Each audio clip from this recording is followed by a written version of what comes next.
The massive battlecruiser groaned as it docked with Nexus 7 trading station. Sparks flew from damaged hull plates, and emergency lights flickered across the ship's scarred surface. The Sovereign's wrath had seen better days, much better days. Queen Zathis stood in her private chambers, her 6 arms trembling with rage and pain. The chitinous armor that had protected her for 3 centuries lay in pieces around her feet. Black and purple fragments glittered like broken jewels on the metal floor. Each piece was more than just protection. It was part of her, connected to her nervous system through bioneural pathways that had taken decades to grow. "My queen," General Vorthak entered the chamber, his own armor gleaming in the dim light. "The engineers have finished their examination." Zathis turned her massive head toward him. Without her armor, she looked smaller, more vulnerable. Her natural exoskeleton was pale green, nothing like the intimidating black and purple of her battlesuit. "What did they say?" "They say it cannot be repaired." Vorthak's voice was careful, neutral. "The quantum weapons of the Helios Federation have corrupted the bioneural pathways. The damage goes too deep. No known technology can restore the connections." The Queen's mandibles clicked together in frustration. "Have you tried the crystalline engineers? The Silicon Collective?" "All of them, my queen. 17 different species have examined the armor. They all say the same thing." Vorthak paused. "The armor is dead." Zathis felt something cold settle in her stomach. The armor was not just her protection, it was her authority. In Zephyrian culture, a warrior queen's power came from her battle-tested armor. The suit contained the memories of every victory, every conquered world, every enemy defeated. Without it, she was just another Zephyrian. "How long before the others learn of this?" she asked. "General Cathera already suspects. Her spies are everywhere." "If she discovers your armor is destroyed..." Vorthak did not need to finish. They both knew what would happen. A challenge would come, and without her armor, the queen would fall. "Continue searching," Zathis commanded. "There must be someone somewhere who can fix this." Vorthak bowed and left. The queen stared at the broken pieces of her armor. Each fragment held decades of memories. She picked up a piece from the chest plate and felt nothing. No connection, no response. It was truly dead. 5 levels below the Queen's chambers, Jake Morrison wiped grease from his hands and listened to the aliens argue. The maintenance tunnel he worked in carried sound from all over the station. And lately, all anyone talked about was the Zephyrian Queen's broken armor. Jake was human, one of only a few dozen on Nexus 7. Most aliens ignored humans, thinking them too primitive to matter. Jake preferred it that way. He had come to the frontier to disappear, and disappear he had. For 3 years, he had fixed machines that other engineers gave up on. Humans, he had learned, saw problems differently than aliens. The arguing above got louder. Jake recognized the voices. More engineers called in to examine the Queen's armor. A crystalline engineer was explaining why the bioneural damage was impossible to repair. A Silicon Collective representative agreed. Even a quantum smith from the core worlds had given up. Jake smiled grimly. He had heard this before. Impossible was what aliens said when they met a problem they could not solve with their perfect, orderly technology. Humans had a different relationship with impossible. He climbed up through a maintenance shaft and emerged in the corridor outside the Queen's chambers. 2 Zephyrian guards watched him with suspicious compound eyes. "Human, this area is restricted," one guard said. "I know," Jake replied. "I'm here about the armor." The guards looked at each other. One spoke into a communication device.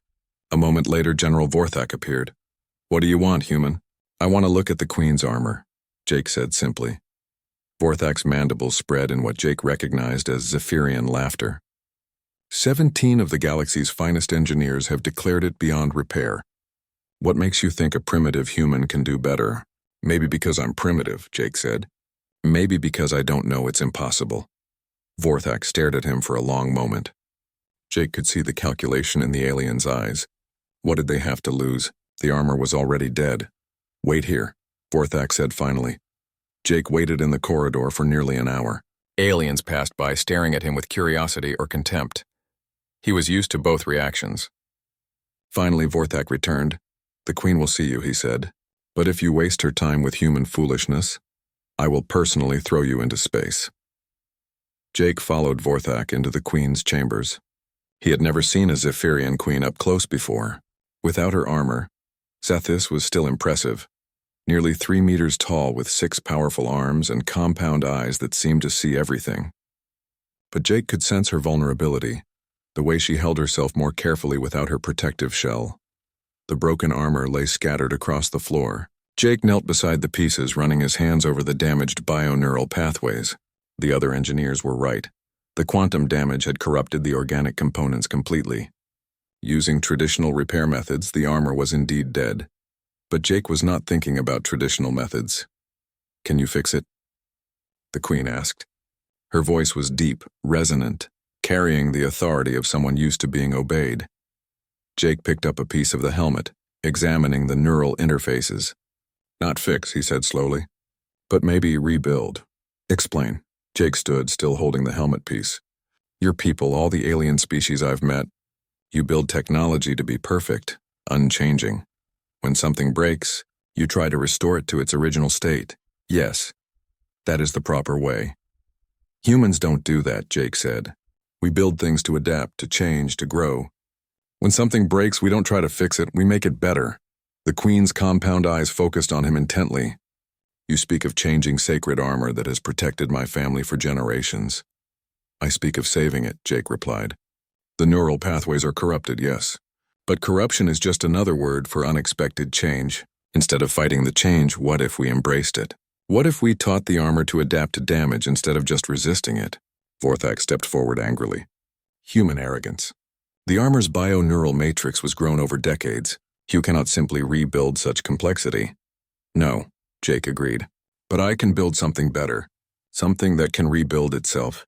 The Queen was silent for a long time. Jake could hear the sound of the station's life support, the distant hum of generators, the soft clicking of Zephyrian breathing. Finally she spoke. "If you fail, the armor is no more dead than it already is. If you succeed," she paused. "How long would such work take? 3 days, maybe 4?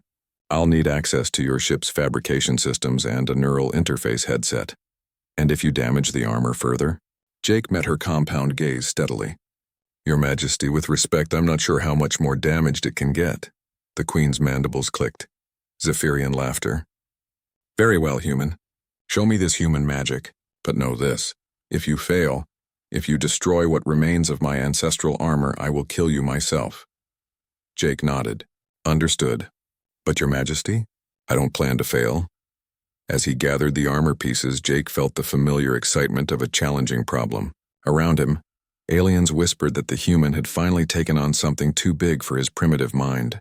They did not understand that for humans, too big was just another way of saying interesting. Jake worked in the fabrication bay of the Sovereign's Wrath for 18 hours straight before taking his first break. Around him, pieces of the Queen's armor lay connected to cables and scanning devices. Holographic displays showed the neural pathway damage in 3 dimensions, a chaotic web of corrupted connections that made even Jake's experienced eyes water. "Human," General Vorthak appeared beside him. "You have been staring at these displays for almost a full day. Surely you see now that the task is impossible." Jake rubbed his tired eyes and reached for another cup of the bitter, Zephyrian stimulant drink. "I see why everyone thinks it's impossible," he said. "You're all trying to fix the pathways exactly as they were before. Of course. The armor was perfected over centuries, but perfect for what?" Jake asked. "Perfect for the battles your ancestors fought? Perfect for weapons that no longer exist? Perfect for threats you haven't even encountered yet?" Vorthak's mandibles clicked in confusion. The armor was perfect, period. Jake turned back to the displays. "That's the difference between human and alien thinking right there. You see perfection as an endpoint. We see it as a starting point." On the holographic display, Jake highlighted a section of corrupted neural pathways. The quantum weapons had not just damaged the bioneural matrix, they had introduced completely random elements into the system. Most engineers saw chaos and tried to remove it. Jake saw opportunity. "Look at this," he said, pointing to a particularly damaged section. "The quantum corruption has created new pathway branches that never existed in the original design. Instead of deleting them, what if we built on them?" "You want to incorporate the damage into the repair?" Vorthak sounded horrified. "I want to incorporate the adaptation into the evolution," Jake corrected. "Watch this." He began typing commands into the fabrication system. Instead of trying to restore the original bioneural pathways, Jake started building new ones. But these pathways were different. They included redundant connections, backup routes, and most importantly, adaptive nodes that could create new connections in response to damage. This is madness, Vorthak muttered. You are destroying centuries of engineering perfection. I'm building on it, Jake replied.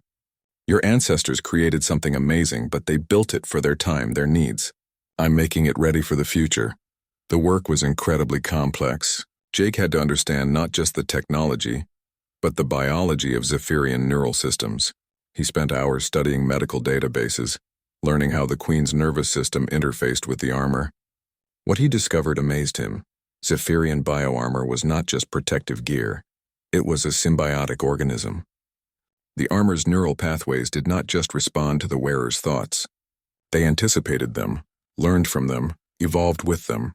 But this evolution had been carefully controlled, limited to predetermined parameters. Jake threw out the parameters. Working through his second night, Jake began implementing chaos theory algorithms into the armor's control systems. These were human mathematical concepts that most aliens found disturbing. The idea that controlled randomness could create order was alien to species that prized predictability. Above all else, explain what you are doing. Queen Zathis appeared behind him. Jake had not heard her approach. Even without her armor, she moved with deadly grace. I'm teaching your armor to think like a human, Jake said without looking up from his work. Humans survive because we adapt quickly to changing situations. Our technology reflects that. We build systems that can change, grow, evolve in ways we never originally planned. And you believe this approach will work with Zephyrian biotechnology? Jake gestured to the armor pieces, now covered in new organic growths that his fabrication systems had created. It's already working. Look at the neural pathways now. The Queen studied the holographic displays. Where once there had been rigid, orderly connections, now there was something that looked almost organic. Pathways that branched and merged in seemingly random patterns, but patterns that somehow made sense. These new pathways, she said slowly, they do not follow traditional Zephyrian design principles. No, they follow human ones. Redundancy, adaptability, controlled chaos. If one pathway is damaged, 3 others can take its place. If the armor encounters a new type of threat, it can evolve countermeasures in real time. That is... The Queen paused, searching for words. That is not how armor is supposed to work. With respect, Your Majesty, your old armor is broken. Maybe it's time to try something new. Jake continued working through the third day. The neural interface headset he wore let him connect directly to the armor's systems, feeling the flow of data like electrical currents through his own mind. It was exhausting work, but exhilarating. He was not just repairing the armor. He was fundamentally reimagining what armor could be. The breakthrough came during his third sleepless night. Jake was working on the armor's central processing core when he realized he was thinking about the problem wrong. He had been trying to build a system that could adapt to damage. But what if instead he built a system that could use damage to become stronger?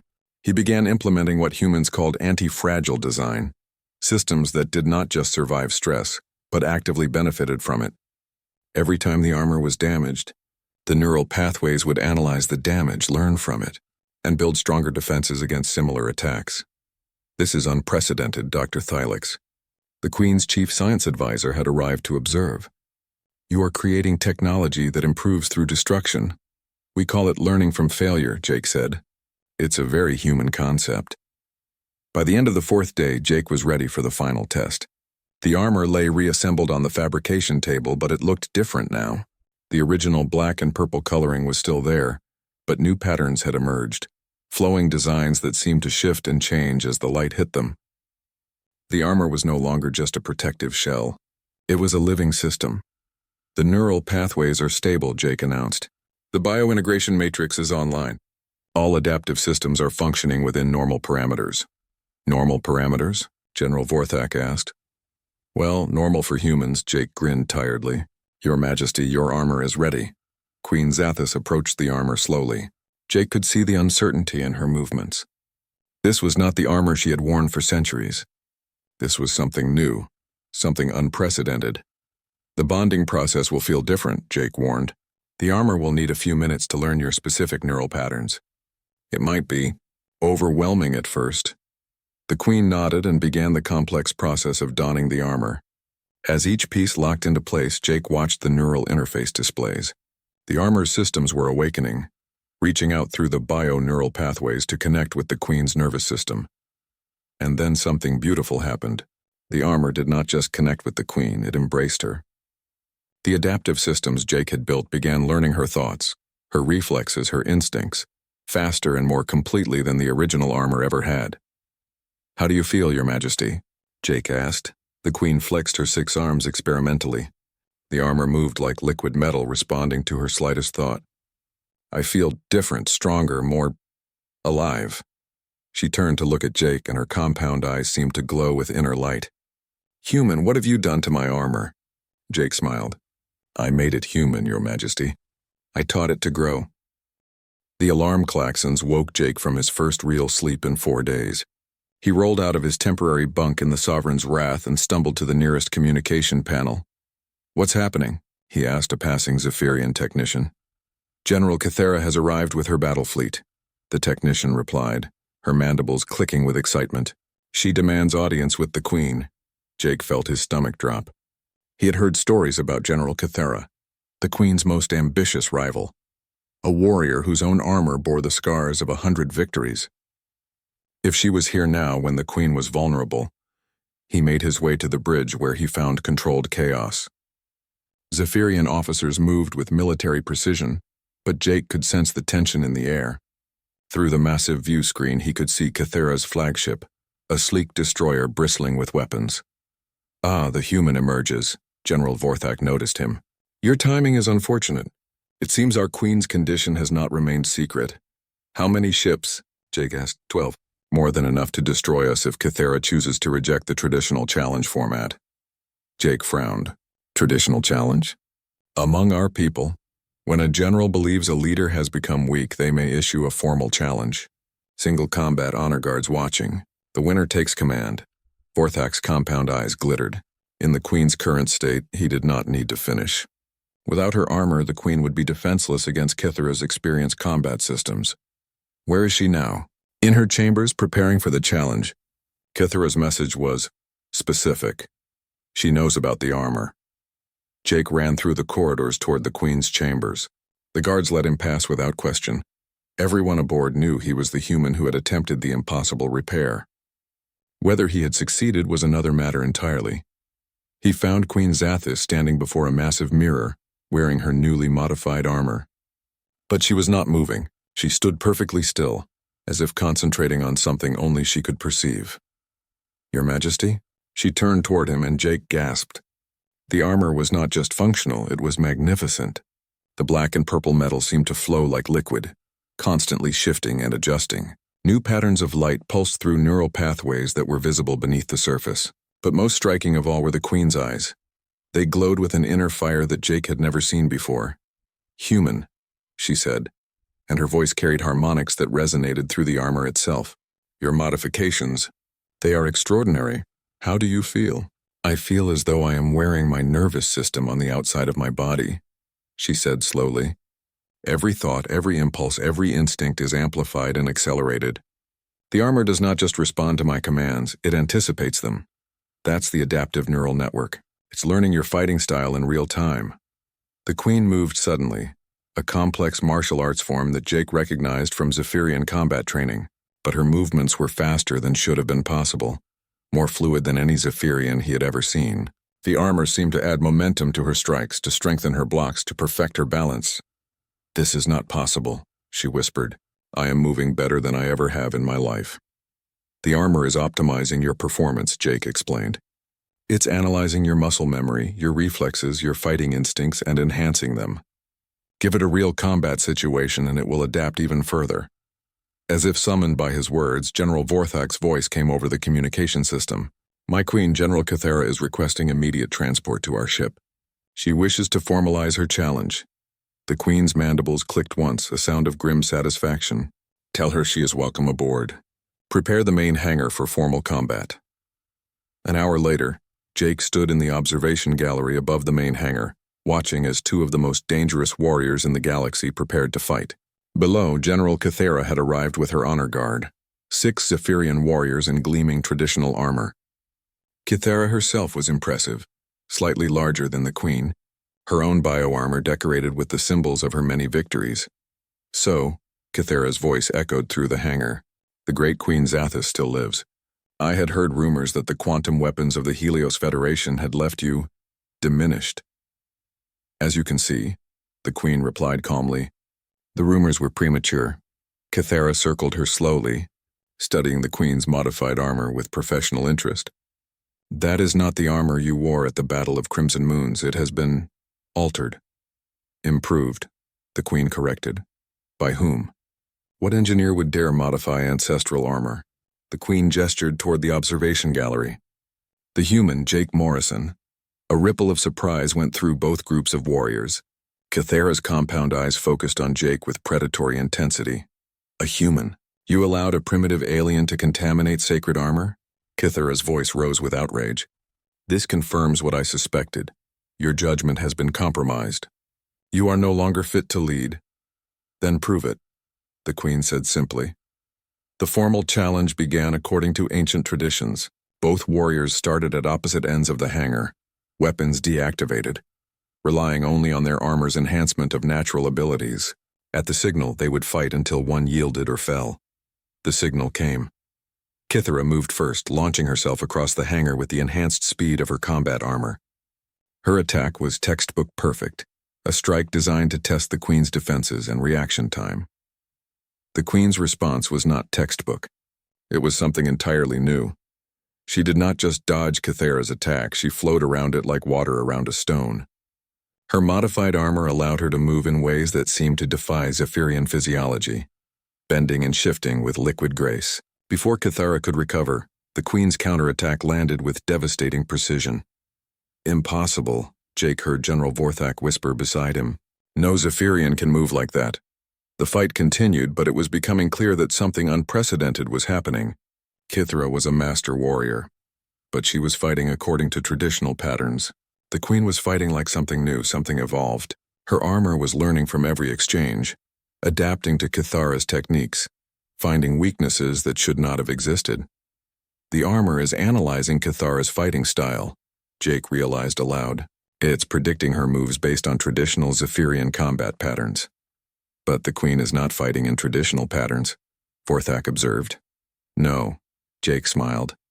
She's fighting like a human now, unpredictably. Below, Kythera was becoming desperate. Her perfect techniques were being countered by moves that should not have been possible. The Queen was fighting with a combination of Zephyrian strength and human adaptability that created something entirely new. The end came suddenly. Kythera attempted a complex finishing move that had never been successfully defended against in recorded Zephyrian history. The Queen not only defended against it, she turned it into a counterattack that left Kythera helpless on the hangar floor. Yield, the Queen said quietly. Standing over her defeated rival, Kythera looked up at her in amazement. What are you? She whispered.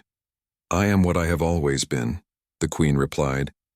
But now I am also something more. She turned to address both groups of warriors. I am Zephyrian strength enhanced by human ingenuity. I am tradition improved by innovation. I am your Queen, stronger than I have ever been. The Zephyrian warriors, both the Queen's and Kythera's, dropped to one knee in unified acknowledgement of her victory. But Jake could see in their eyes something more than respect. There was wonder and perhaps a touch of fear. As the formal ceremonies concluded, Jake made his way down to the hangar. The Queen approached him, her armor still pulsing with the aftermath of combat. Human, she said, you have given me more than repaired armor. You have given me evolution itself. Jake nodded, but he was thinking about the look in the warrior's eyes. Word of this battle would spread throughout the galaxy. Other species would hear about the impossible enhancement of Zephyrian armor by human technology. He wondered if he had just made humanity very popular, or very dangerous, Your Majesty, he said carefully. I think we need to talk about what happens next. The Queen's glowing eyes fixed on him. Indeed we do, Jake Morrison. Indeed we do. Word traveled fast through the galactic communication networks. Within hours of the combat challenge, reports were spreading about the Zephyrian Queen's impossible victory. Within days, those reports had reached the highest levels of government across dozens of worlds. Jake found himself in an uncomfortable position. The Queen had given him quarters aboard her flagship, but he felt more like a prize than a guest. Everywhere he went, Zephyrian warriors stared at him with a mixture of respect and curiosity that made him nervous. "You seem troubled, human," Queen Zathis observed. She had summoned him to her private study, a place filled with ancient Zephyrian artifacts and holographic displays showing the current positions of her fleets. "I'm thinking about consequences," Jake replied honestly. "Your victory over Cathera was impressive, but it raised questions that people across the galaxy are going to want answered." The Queen gestured for him to sit. Even in the casual setting, she wore her modified armor. Jake had noticed that she rarely removed it now. The neural integration had become so complete that the armor was essentially part of her body. What kind of questions? How did a human engineer accomplish what the galaxy's best technicians could not? What other human technologies might be similarly revolutionary? Are humans more advanced than we appear? Jake paused. Are humans a threat? The Queen's mandibles clicked thoughtfully. "You believe your people may face attention because of what you have accomplished here. I believe my people may face everything from recruitment offers to elimination orders, depending on who's asking the questions." As if to prove his point, General Vorthak entered the study carrying a communication tablet. "My Queen, we have received 14 requests for audiences in the past 6 hours. The Silicon Collective wants to negotiate for human engineering expertise. The Crystal Assembly is offering to purchase the human for their own projects, and..." He paused meaningfully. "The Galactic Stability Council has issued a formal inquiry into unauthorized technological enhancement." Jake felt his stomach sink. The Galactic Stability Council was the closest thing the galaxy had to a unified government, a collection of the most powerful species that worked together to prevent any one group from gaining too much advantage. They did not like surprises. "What exactly is a formal inquiry?" Jake asked. "It means they want to examine you," the Queen said bluntly. "They want to understand how human technology works, what other capabilities your species might possess, and whether humans represent a potential destabilization of galactic power balance. And if they decide we do," the Queen's compound eyes met his steadily, "then they will take steps to ensure your species never has the opportunity to destabilize anything again." Jake stood and walked to the viewing portal, looking out at the stars. Somewhere out there was Earth, and the few million humans scattered across frontier colonies. Most of them were just trying to make honest livings as traders, miners, or mechanics. None of them had asked to become a galactic threat. "There's something else," Vorthak continued reluctantly. "Our intelligence networks report that several major powers are already dispatching research vessels toward known human settlements." "Research vessels?" Jake asked.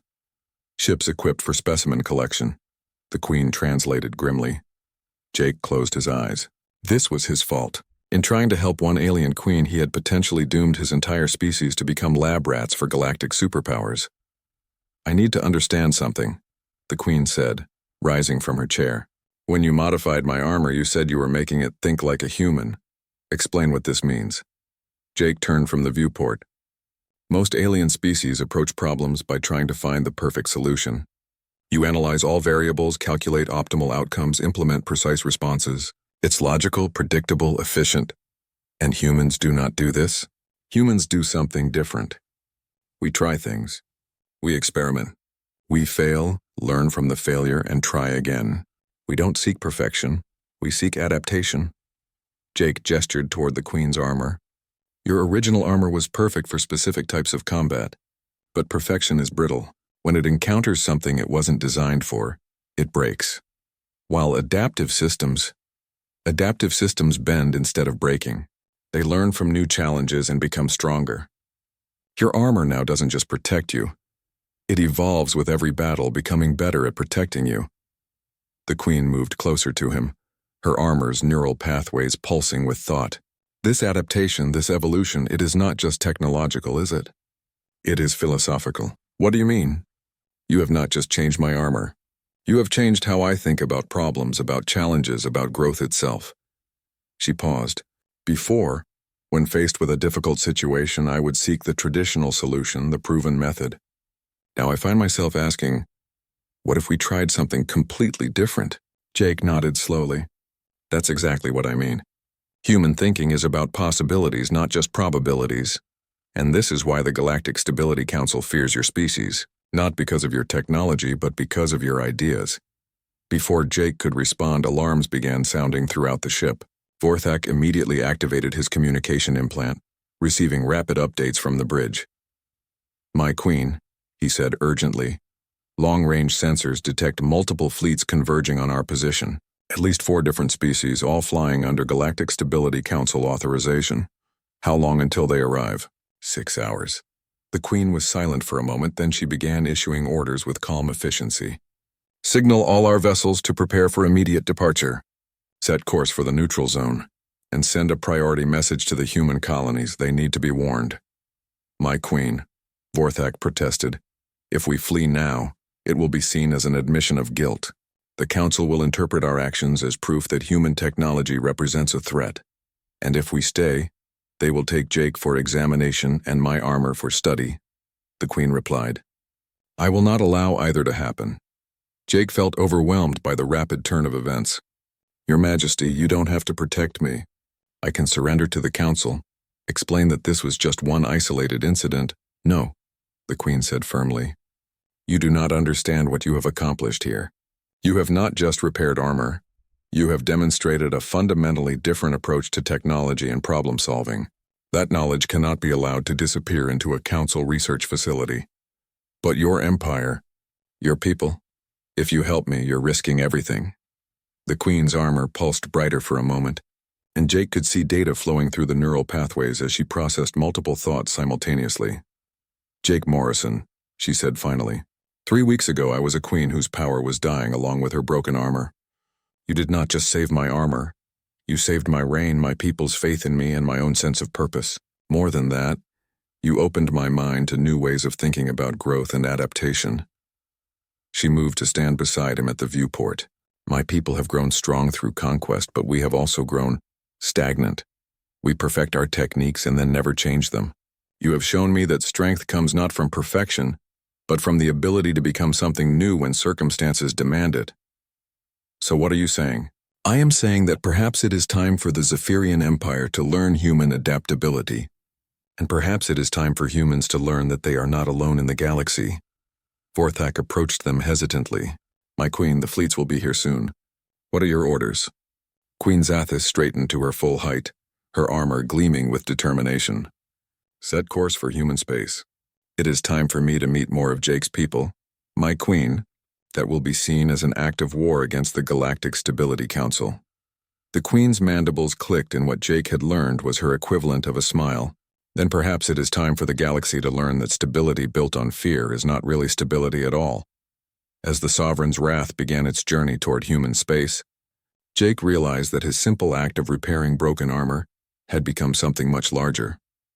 He had not just saved a queen, he had started a revolution in how 2 species thought about each other, about technology, and about the possibilities that emerged when different ways of thinking combined. The question now was whether the rest of the galaxy was ready for that revolution. The first shot came without warning. Jake was in the engineering section of the Sovereign's wrath when the ship shuddered under weapons fire. Emergency lights bathed the corridors in red as he ran toward the bridge, where he found organized chaos. "Report!" Queen Zathis commanded from her command throne. "Council Task Force, 12 ships," General Vorthak replied tersely. "They dropped out of hyperspace directly ahead of us. No communication, immediate weapons fire." Jake looked at the tactical display. The Council ships had positioned themselves between the Zephyrian fleet and human space. Their formation was perfect, overwhelming, designed to capture rather than destroy, but capture with brutal efficiency. "So much for diplomatic solutions," Jake muttered. "The Council has decided that subtlety is unnecessary," the Queen observed. Her armor was pulsing rapidly now, neural pathways lighting up as she processed tactical information faster than any unenhanced mind could manage. "They want you. They want my armor, and they are prepared to take both by force." "My queen," the communications officer called out. "We are receiving a priority transmission from the Council flagship." "Put it through." The holographic display shimmered, revealing the image of Counselor Vexhai, a reptilian being whose species had been among the galaxy's power brokers for millennia, his cold eyes fixed on the Queen with predatory intensity. "Queen Zathis." His synthesized voice carried the authority of the galactic government. You will surrender the human known as Jake Morrison for immediate examination. You will also submit your enhanced armor for technical analysis. Compliance is not optional. Counselor, the Queen replied with icy calm. I was not aware that the Galactic Stability Council had claimed authority over sovereign Zephyrian space vessels. Your vessel harbors technology that threatens galactic stability. The human has demonstrated capabilities that require investigation. Submit peacefully, and your cooperation will be noted in the official records. Jake stepped forward, visible to the transmission. Counselor Vexahai, I'm willing to answer questions about the armor modifications, but I won't submit to examination like a laboratory specimen. The counselor's eyes narrowed. Human, you have introduced unknown technological variables into established galactic systems. Your compliance is required for the greater good. Whose greater good? The Queen interjected. The good of species who benefit from technological stagnation? The good of powers who fear that others might discover new solutions to old problems? Queen Zathis, you have 30 seconds to comply before we take more direct action. The transmission ended. Jake felt the weight of the moment settling on him. 12 council ships against the Queen's smaller fleet. Even with her enhanced armor, the odds were impossible. Your Majesty, he said quietly, you don't have to do this. I can surrender. The armor technology isn't worth starting a war. The Queen turned to face him, and Jake saw something in her compound eyes that he had never seen before. Not just determination, but joy. The pure joy of someone who had found a worthy challenge. Jake Morrison, she said, you still do not understand what you have given me. You have shown me that adaptation is stronger than perfection, that growth is more valuable than stagnation. Do you think I would abandon those principles at the first sign of difficulty? But the odds are based on traditional thinking. The Queen smiled, her mandibles clicking with anticipation. Time to show the galaxy what happens when traditional thinking meets human innovation. She activated the ship-wide communication system. All vessels, this is your Queen.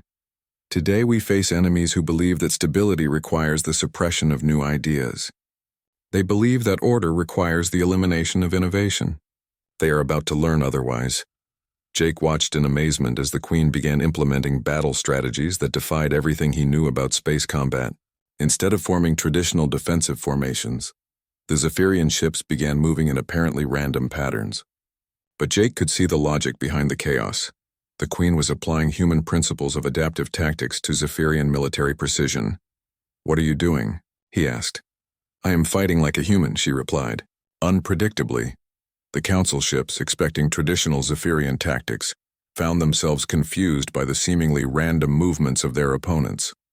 Their perfect formations, designed to counter known Zephyrian strategies, became liabilities when faced with tactics they had never encountered. But the real surprise came when the Queen left her command throne and headed for the hangar bay. Where are you going? Jake called after her. To demonstrate the full capabilities of human-enhanced armor, she replied. Vorthak, you have command. Continue evasive patterns. Jake, you're with me. What? Why? Because this is your innovation too.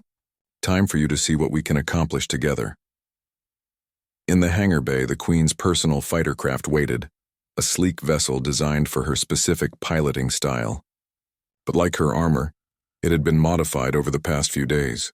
Jake realized that the Queen had been adapting more than just her thinking. She had been integrating human design principles into all of her equipment.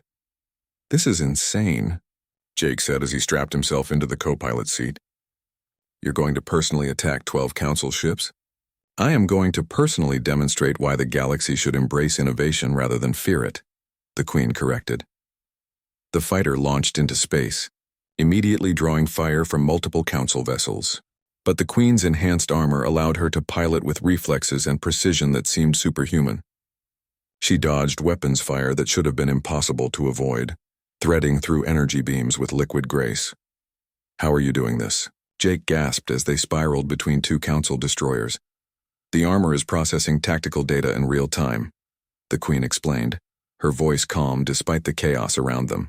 It analyzes the firing patterns of enemy weapons, predicts their targeting solutions, and suggests optimal evasion routes.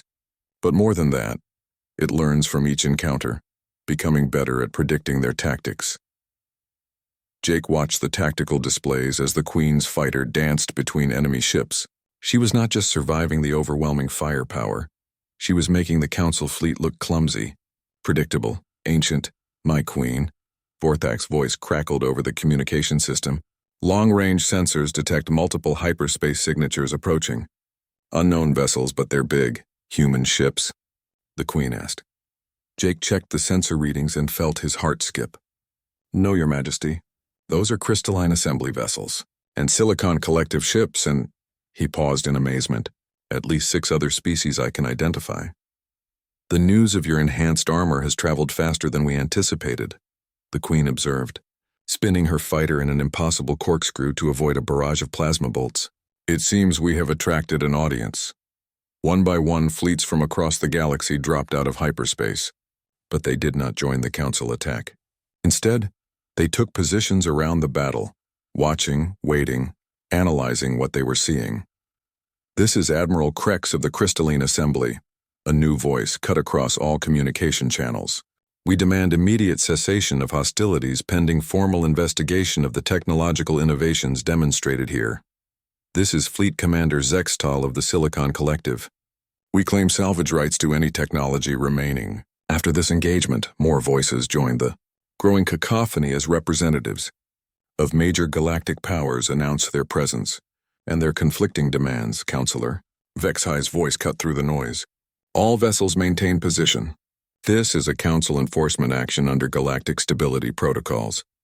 Actually, Queen Zathis said, broadcasting on all frequencies, this is a demonstration of what happens when innovation meets traditional thinking. She suddenly accelerated her fighter directly toward the Council flagship. Jake braced for impact, but at the last second, the Queen executed a maneuver that should have been impossible, a combination of Zephyrian, precision, and human unpredictability that left the massive Council ship spinning helplessly.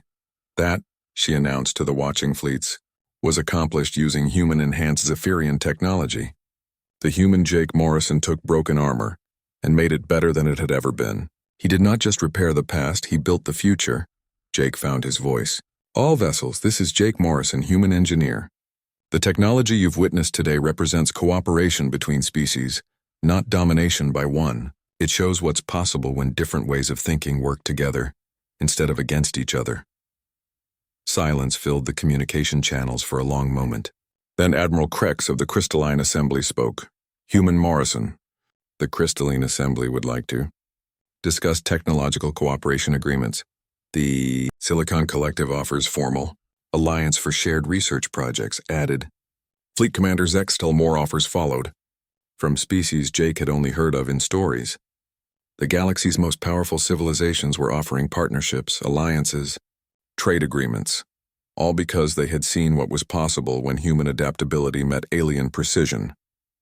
Counselor Vexhi's voice was noticeably less confident when he spoke again. The Council maintains that uncontrolled technological development threatens galactic stability.